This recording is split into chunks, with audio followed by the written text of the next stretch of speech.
योगी योगेश्वर हाती एक जाणा, शेगावीचा राणा गजानन. नमस्कार माऊली भक्तांनो, माझ्या भक्तिसागर या चॅनलवर आपले मनापासून स्वागत आहे. गजानन महाराजांच्या कृपेने तुमच्या सर्व चांगल्या इच्छा पूर्ण हो, हीच महाराजांचरणी प्रार्थना. आज आपण माऊलीच्या भक्ताला आलेला अनुभव ऐकणार आहोत. त्या अनुभवाचे नाव आहे वारसा हक्काने मिळाली गजानन महाराजांची भक्ती. श्री शशिकांत बोरडकर, राहणार गट चांदूर, या भक्ताला आलेला महाराजांचा अनुभव आज आपण ऐकणार आहोत. तो अनुभव ऐकण्यापूर्वी माझ्या चॅनलला सबस्क्राईब करायला विसरू नका आणि माऊलीच्या व्हिडिओला शेअर करायला सुद्धा विसरू नका. जय गजानन. माझे आई वडील दोघेही अत्यंत भाविक. गजानन महाराज त्यांचं दैवत. पोथी वाचन आणि महाराजांचं दर्शन हा त्यांचा ध्यास. आणि मी मात्र अगदी वेगळा. अगदी लहानपणी आपल्या मताला तशी काहीच किंमत नसते, त्यामुळे मी केवळ सर्व निहाळत होतो. पण वाढत्या वयाबरोबर मला असं वाटू लागलं की आपल्या कर्तृत्वावर आपला विश्वास असावा. देव आणि महाराज करण्यापेक्षा लात मारीन तेथे पाणी काढीन अशी धमक असावी. आणि हे मी वडिलांना बोलूनही दाखवायचो. ते म्हणायचे, तुझं म्हणणं योग्य आहे, फक्त त्या कर्तृत्वाला भगवंताचं अधिष्ठान असावं. आणि पुढे ते असंही म्हणायचं की उद्या तुझी मतं बदलतील आणि गजानन महाराज हे परिवर्तन घडवून आणतील. आम्ही तेव्हा चंद्रपूरला राहत असू आणि माझी आई मात्र नोकरीच्या निमित्ताने माझ्या एका भावासह बल्लारशा येथे राहत होती. ती गव्हर्नमेंट हॉस्पिटलला नर्स होती.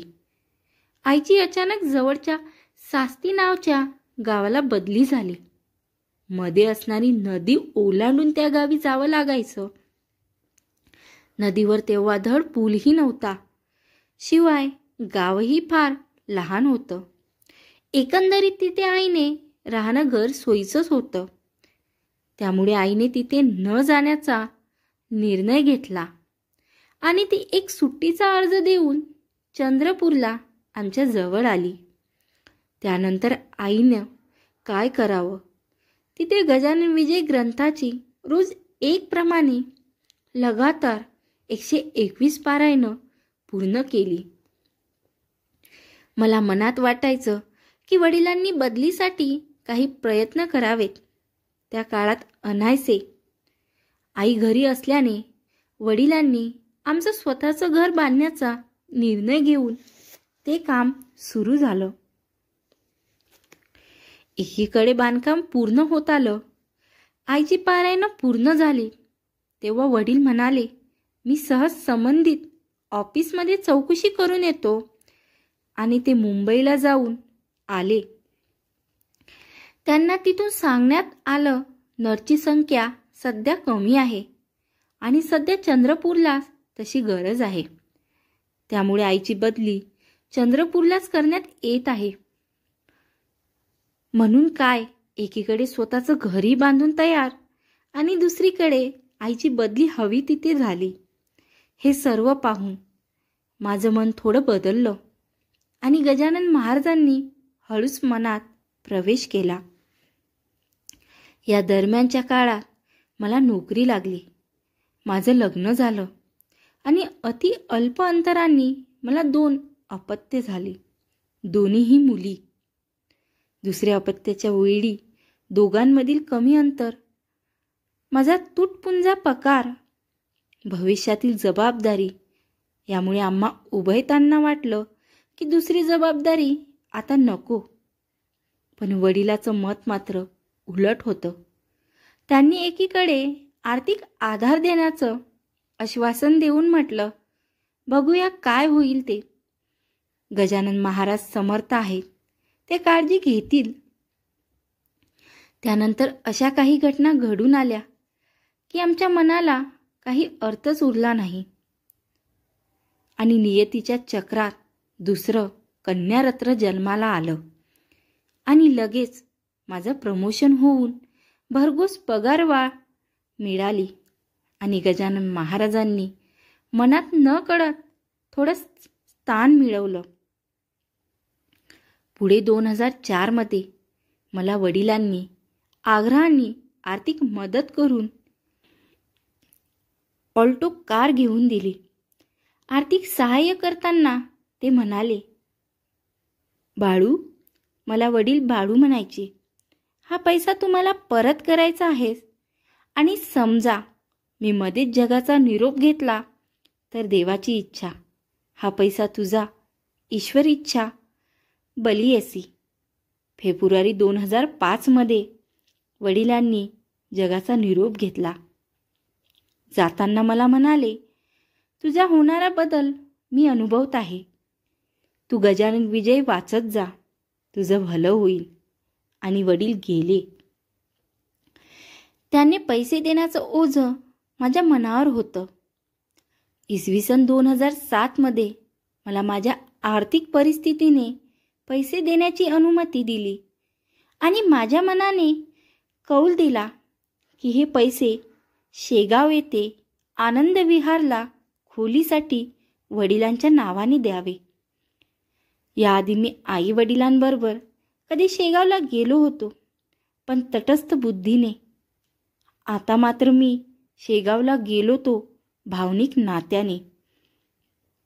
देणगी देण्याच्या निमित्ताने तेथील सर्व गोष्टी जवळून पाहता आल्या आणि शेगावने माझ्या मनात एक भावनिक ओलावा निर्माण केला. काही वर्ष मध्ये गेली आणि एक दिवस कंपनीत एका पठारवजा जागेवरील काही आवश्यक काम करीत असताना एकाएकी माझा तोल गेला आणि वरून घसरत, धडपडत, ठेच काढत 30 फूट खाली येऊन पडलो. नाकाला थोडी जखम झाली आणि मी बेशुद्ध झालो. भानावर आलो तो मला हॉस्पिटलमध्ये ॲडमिट केलं होतं. मी वाचलो कसा याचं सगळ्यांना आश्चर्य वाटलं. मला दवाखान्यातून सुट्टी मिळाली. मी घरी आलो. आमच्या क्वार्टरच्या परिसरात एक उषा मधुसूदन मारुवडा नावाच्या दाक्षिणात्यबाई राहायच्या. त्या आध्यात्मिक वृत्तीच्या, सप्तवृत्तीच्या होत्या. त्या भेटायला आल्या. माझ्याकडे बघतच त्या म्हणाल्या, तुम्ही तुमच्या आई वडिलांच्या पुण्याईने वाचलात. मी तुम्हाला प्रामाणिकपणे सांगतो, तुम्ही शेगावच्या संत गजानन महाराजांची पोथी गजानन विजय ग्रंथ वाचा आणि एकदा आभार मानायला शेगावला जाऊन या. तुम्ही सध्या सुट्टीवर आहात. पोथी देवासमोर बसून वाचायची हवी असंही नाही. जिथे आणि जशी शक्य होईल तशी वाचा. त्यांचं हे वाक्य कुठेतरी खोल जाऊन माझ्या मनात शिरलं आणि मग मी असं आहे तरी काय या पोथीत याचा शोध घेण्यासाठी म्हणून घरी भावाला निरोप पाठविला. घरी असलेल्या पोथींपैकी एक पाठव. योग असा की नेमकी वडिलांची पोथी माझ्या हाती आली. मग मी इकडे तिकडे बसत जसं शक्य होईल तसा विजय ग्रंथ वाचून काढला. मग काय, दासगणू महाराजांची ती रसाळ वाणी आणि गजानन महाराजांची जिवंत केलेल्या कल्पनेहून सुंदर प्रसंग यांनी माझ्या मनावर ताबा मिळवला नसता तर नवल.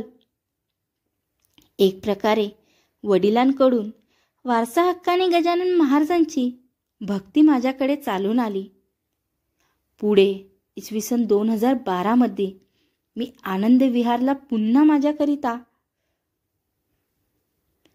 म्हणून देणगी दिली आणि तेव्हापासून जवळपास दर महिन्याला मी शेगाव वारी करतो आणि शक्य तेव्हा गादीसमोर पारायणही. आता मी कंपनीत डेप्युटी जनरल मॅनेजर सिव्हिल असं छान पद भूषवतो आहे. स्वकर्तृत्वावर कामाची छाप पडत आहे. पण आज माझ्या कर्तृत्वाला गजानन महाराजांचं अधिष्ठान वडिलांच्या आशीर्वादाने प्राप्त झालं आहे.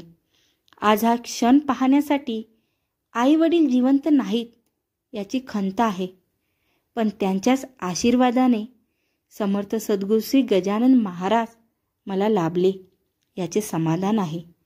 आज आई असती तर हे सर्व पाहून आनंदाने म्हणाली असती, श्री गजानन जय गजानन, श्री गजानन जय गजानन. माऊली भक्तांनो, व्हिडिओ आवडल्यास लाईक आणि शेअर करायला विसरू नका. जय गजानन.